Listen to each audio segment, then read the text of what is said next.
Commerce on your tips. Last video में हमने आपको बताया था कि सर्कुलर फ्लो ऑफ इनकम जो है वो सर्कुलर फ्लो ऑफ इनकम कितने पार्ट्स में डिवाइड होती है या सर्कुलर फ्लो ऑफ इनकम में कितने सेक्टर्स होते हैं, तो ये सारी चीजें हम बता चुके थे। अच्छा, एक चीज और कि आप अगर अपने रिफ्रेशर में जाके देखो तो रिफ्रेशर में चैप्टर फर्स्ट में ये सारी चीजें दी हैं। तो हमने से क्या है, पार्ट वाई पार्ट है, तो ये चैप्टर फर्स्ट ही, लेकिन इसको हमने पार्ट वाई पार्ट जो है वो डिफाइन किया है। जैसे इधर पे देखो हम बात करते हैं, सबसे पहले जो है वो आपका पहला टॉपिक आज स्टार्ट होता है, इसको बोलते हैं स्टॉक। तो स्टॉक की अगर हम बात करें तो स्टॉक का मतलब जैसे कि इधर बताया गया है, स्टॉक क्या होता है, स्टॉक का मतलब होता है stock variable refers to that variable which is measured at a particular point of time, जो चीज पर्टिकुलर पॉइंट ऑफ टाइम पर मेजर हो। जैसे हम बोले on 31st January there were 200 product in my firm, तो ये स्टॉक है। हम ये बोले there were 3000 death which occurred on 31st of January, तो ये स्टॉक है। हम बोले कि there were 2000 kg of wheat in my firm, तो ये स्टॉक है। तो जैसे ये देखो, ये है, ये एक वाटर टैंक है, इस वाटर टैंक में पानी भरा हुआ है, वाटर टैंक है, इसमें क्या भरा हुआ है, इसमें पानी भरा हुआ है। जब इसमें ये पानी भरा हुआ है तो ये एक टाइम पर स्टोर्ड है ना, तो जो चीज स्टोर्ड है, स्टॉक में है, तो उसको हम बोलते हैं क्या, उसको हम बोलते हैं स्टॉक। तो ये क्या है, ये पर्टिकुलर पॉइंट ऑफ टाइम पर है। जैसे हम बोले हैं कि at 12 o'clock the tank was full, तो ये जो 12 o'clock एक पर्टिकुलर पॉइंट ऑफ टाइम पे ही तो है।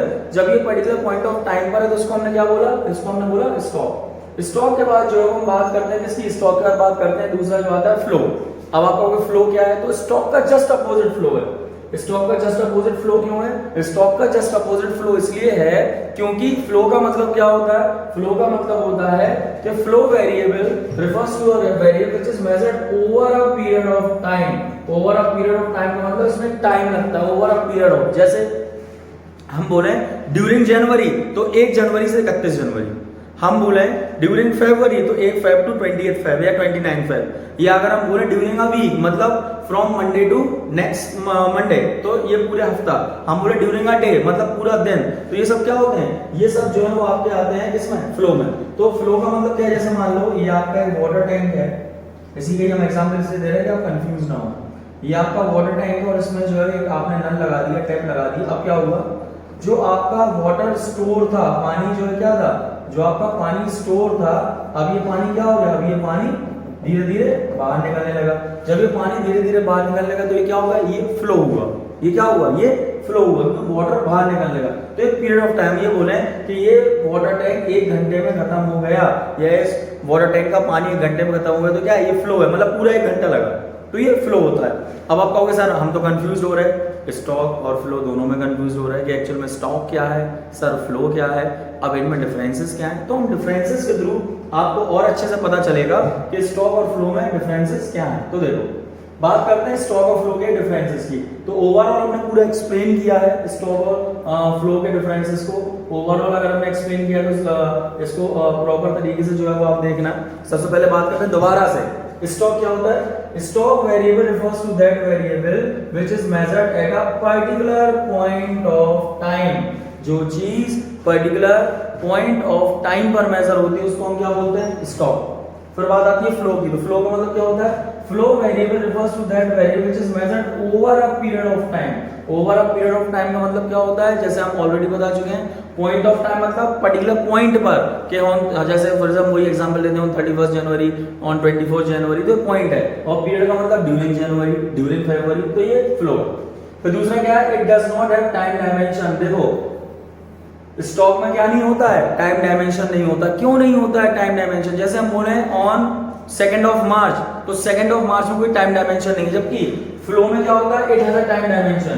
इसमें टाइम डायमेंशन क्यों होता है, जैसे हम बोले ड्यूरिंग मार्च, तो ड्यूरिंग मार्च में टाइम डायमेंशन आया, कैसे आया, ड्यूरिंग मार्च में टाइम डायमेंशन ऐसे आया, हम इधर लिख देते हैं 1 मार्च टू 31 मार्च। तो ये टाइम डायमेंशन आया 1 मार्च से 31 मार्च तक, तो ये फ्लो है। ये क्या है, ये आपका फ्लो है। तो ये आपका फ्लो हुआ, तो क्या होता है, फ्लो में टाइम डायमेंशन होता है जबकि स्टॉक में टाइम डायमेंशन नहीं होता है। तो ये दूसरा डिफरेंस हुआ। तीसरा, it has a static concept. Static concept क्यों बोला गया, क्योंकि ये चेंज नहीं होता। अगर कोई चीज पर्टिकुलर पॉइंट ऑफ टाइम पर है तो है, ये चेंज नहीं होगी। जबकि फ्लो क्या होता है, डायनेमिक, डायनेमिक का मतलब जो चेंज हो सके। देखो फिर से सुनो, स्टैटिक का मतलब होता है which can not be changed, और फ्लो क्या है, फ्लो आपका फ्लो में क्या है, डायनेमिक, डायनेमिक मतलब व्हिच कैन बी चेंज। तो स्टैटिक का मतलब which can not be change, which can not be change मतलब कांस्टेंट रहे। जैसे हम बोले on 14th of November there were 200 accidents which occurred at this place। तो वो क्या है, वो एक स्टैटिक है, चेंज नहीं हो सकता। लेकिन हम बोले ड्यूरिंग नवंबर, ड्यूरिंग नवंबर मतलब पूरे नवंबर में, तो वो चेंज हो सकता है, क्योंकि पूरे नवंबर में कभी कम, कभी ज्यादा, कभी और कम, तो ये डायनामिक में आता है। तो ये नेक्स्ट आपका डिफरेंस है। नेक्स्ट है आपका एग्जाम्पल, जैसे हम बोले हम population of India as on 31 March 2021, हम बोले इंडिया की पॉपुलेशन 31 मार्च के टाइम पर क्या थी, 31 मार्च आया ना पर्टिकुलर पॉइंट ऑफ टाइम, तो ये स्टॉक है। और हम बोले number of births during 2021, number of birth during word आया ना, तो ड्यूरिंग का मतलब पूरे 2021 में क्या नंबर ऑफ बर्थ रही, मतलब लोग बाग कैसे बर्थ हुई, या 2021 में कितनी टोटल बर्थ हुई। ड्यूरिंग वर्ड आया ना, तो लिखा है, मतलब ड्यूरिंग में हेडलाइट भी किया, ड्यूरिंग मतलब फ्लो। फिर स्टॉक में क्या है, total number of Maruti cars in Delhi, मतलब इन दिल्ली में पर्टिकुलर पॉइंट ऑफ टाइम पर कितनी नंबर ऑफ कार्स हैं, तो ये स्टॉक है। जबकि अगर हम फ्लो की बात करें तो मारुति कार मैन्युफैक्चर ड्यूरिंग जनवरी, मतलब ड्यूरिंग वर्ड आया, तो पूरे जनवरी में कितनी मारुति कार मैन्युफैक्चर हुई, तो वो क्या है, वो आपको क्या है, वो आपका फ्लो है। तो ये स्टॉक हो गया और ये क्या हो गया, ये फ्लो हो गया। तो बेसिकली क्या है, basically these are the difference between stock and flow. ये स्टॉक और फ्लो के मेजर डिफरेंसेस हैं। इनको और अच्छे से अगर पढ़ना है तो आप इनको लिख लो, और लिख के जब आप उनको सुनोगे या याद करोगे या वीडियो को दोबारा पॉज कर करके देखोगे तो आपको ज्यादा बेटर अच्छे से समझ में आएगा। तो ये स्टॉक और फ्लो का कॉन्सेप्ट हो गया। अब एक आपका एक और नेक्स्ट लास्ट टॉपिक बचता है, चैप्टर फर्स्ट से रिलेटेड है, लीकेजेस। अब आपको सर ये लीकेजेस ये क्या है, तो नाम से समझ आता है लीकेजेस। लीकेजेस का मतलब क्या होता है, लीकेजेस का मतलब अगर हम बात करें तो लीकेजेस रिफर्स टू, जैसे इसमें लिखा हुआ है withdrawal of money. Withdrawal of money का मतलब क्या होता है, जैसे देखो ये आपकी इकोनॉमी है, ये आपकी इकोनॉमी है, इस इकोनॉमी के अंदर सपोज करो ये जो इनकम है ये आपकी फ्लो हो रही है, ध्यान समझना, ये आपकी इकोनॉमी है, इस इकोनॉमी के अंदर क्या हो रहा है, इस इकोनॉमी के अंदर इनकम फ्लो हो रही है। जब इस इकोनॉमी के अंदर इनकम फ्लो हो रही है, लेकिन हुआ क्या, it refers to withdrawal of money from the circular flow.